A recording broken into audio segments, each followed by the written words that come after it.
Sejak orang-orang mulai menggunakan uang, ada banyak kasus penipuan dan penggelapan yang terjadi di seluruh dunia. Sejarah menunjukkan bahwa penipu-penipu yang berpengalaman ini memangsa para investor hingga bangkrut, serta menghancurkan seluruh perekonomian. Berikut ini adalah beberapa penipuan terbesar yang pernah terjadi dalam sejarah dunia. Apa saja? Yuk simak video ini sampai tuntas. Namun sebelumnya seperti biasa, silakan pastikan kamu sudah subscribe channel Wonderful Blast. Aktifkan juga lonceng notifikasinya agar kamu tidak ketinggalan setiap update menarik dari kami.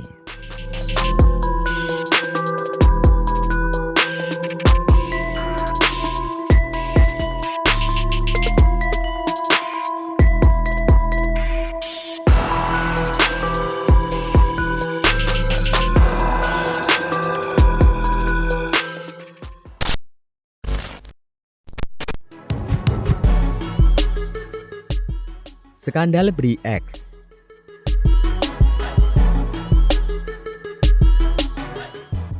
Selama akhir 1990-an, ahli geologi John Velderhof percaya bahwa kubah jebakan di dekat Sungai Busang di Indonesia akan menghasilkan emas setelah penambangan. Atas saran Velderhof, David Walsh, pendiri BRIEX Mineral, membeli properti itu. Saat Michael de Guzman menguji sampel awal, dia tidak menemukan jejak emas. Jadi de Guzman mengeruk emas dari cincin kawinnya, kemudian menambahkan pada sampel, dan menyatakan perkiraan pertama dari total temuan sekitar 62 metrik ton. Berita adanya emas di properti BRIEX segera menyebar. Perusahaan mengklaim bahwa itu akan menjadi tambang emas terkaya yang pernah ditemukan. Investor pertambangan bergegas untuk berinvestasi dan harga saham BRIEX mulai naik menjadi $280 Amerika Serikat per saham. Cadangan emas di Busang dilaporkan sebesar 6.200 ton atau sama dengan 8% dari seluruh cadangan dunia. Namun ternyata ini adalah penipuan besar-besaran. Sampel-sampel utama telah dipalsukan dengan tambahan taburan emas dari luar.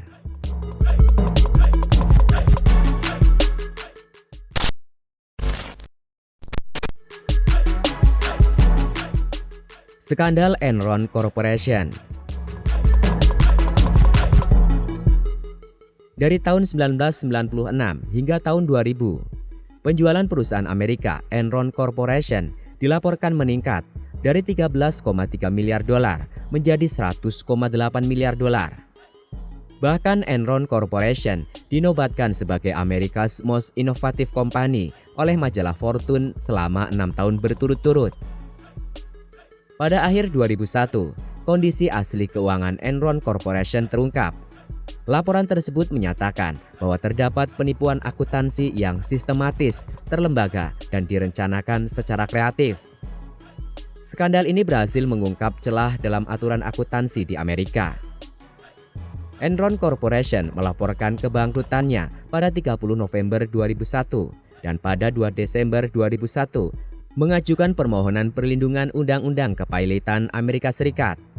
Skandal Enron Corporation menjadi penipuan dan kebangkrutan terbesar dalam sejarah Amerika Serikat yang menyebabkan 4.000 pegawai kehilangan pekerjaan.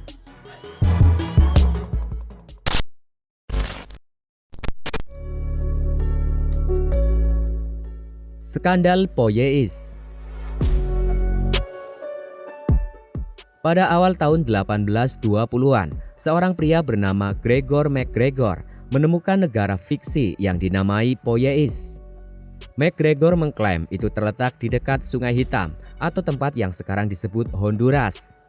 Dia mengatakan bahwa Poyeis memiliki luas sekitar 8 juta hektar dan dia adalah pangeran negeri tersebut. MacGregor memulai kampanye agresif untuk membuat orang percaya pada negara fiksinya. Dia mencetak iklan dan selebaran serta memberikan wawancara di surat kabar nasional. Bahkan dia membuat balada tentang Poyeis yang dinyanyikan. Pada pertengahan 1822, buku panduan Poyeis setebal 355 halaman dijual di London dan Edinburgh yang berisi peta rumit dan detail tentang negara fiksi ini. Buku yang tampak resmi ini meyakinkan banyak orang sehingga membeli sertifikat tanah di Poyeis. Pada awal 1823, Sekitar 500 orang telah membeli tanah di Poyais. Setelah itu McGregor mulai membuat pengaturan untuk mengirim orang-orang yang tertarik ke Poyais. Pada 10 September 1822, sebuah kapal dengan 70 emigran di atas kapal berlayar menuju ke sana.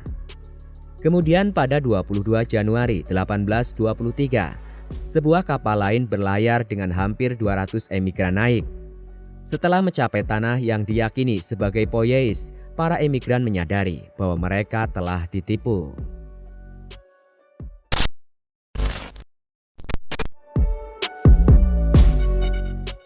Skandal Charles Ponzi. Pada tahun 1919, Charles Ponzi menemukan cara untuk melakukan penipuan setelah menerima surat dari perusahaan Spanyol. Surat itu berisi International Reply Coupon atau kupon balasan internasional. Kupon ini dapat ditebus oleh penerima untuk dikirim ke negara pengirimnya. Ponzi menyadari bahwa dia dapat membeli kupon di satu negara dan kemudian menukarnya dengan ongkos kirim di negara lain dengan nilai pengiriman yang lebih tinggi. Untuk mengumpulkan uang, Ponzi pergi ke teman-temannya dan menjanjikan mereka pengembalian ganda dalam 90 hari. Beberapa orang berinvestasi dan mendapat bunga seperti yang dijanjikan. Pada Januari tahun 1920, Ponzi membuka perusahaannya sendiri untuk mempromosikan skema ini. Pada Juni 1920, total investasi bersih dalam skema Ponzi naik menjadi 2,5 juta dolar Amerika Serikat. Orang-orang mulai menggadaikan rumah dan menginvestasikan tabungan mereka dalam skema tersebut. Tetapi tidak ada yang menyadari bahwa Ponzi membayar investor sebelumnya dengan uang yang diinvestasikan oleh investor baru. Peningkatan pesat Ponzi menimbulkan kecurigaan. Agen publisitasnya menemukan dokumen yang terkait dengan penipuan. Agen itu menulis sebuah artikel untuk Boston Post yang membawa penipuan Ponzi ke publik.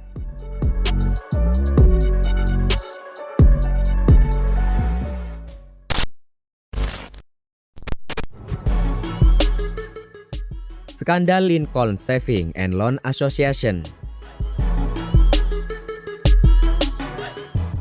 Charles H. Keating menjadi kepala Lincoln Savings and Loan Association pada tahun 1984.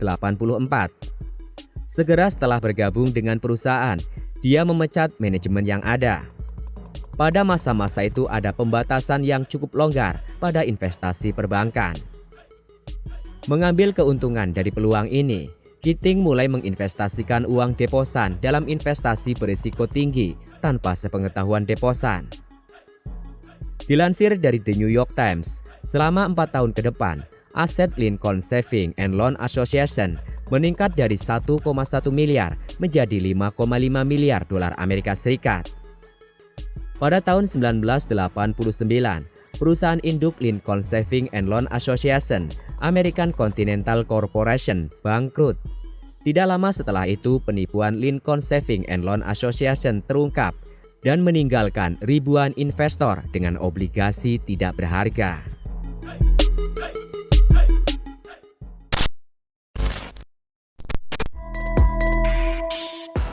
Nah, itulah 5 kasus scam terbesar sepanjang sejarah. Semoga ini menjadi pelajaran agar kita lebih berhati-hati lagi.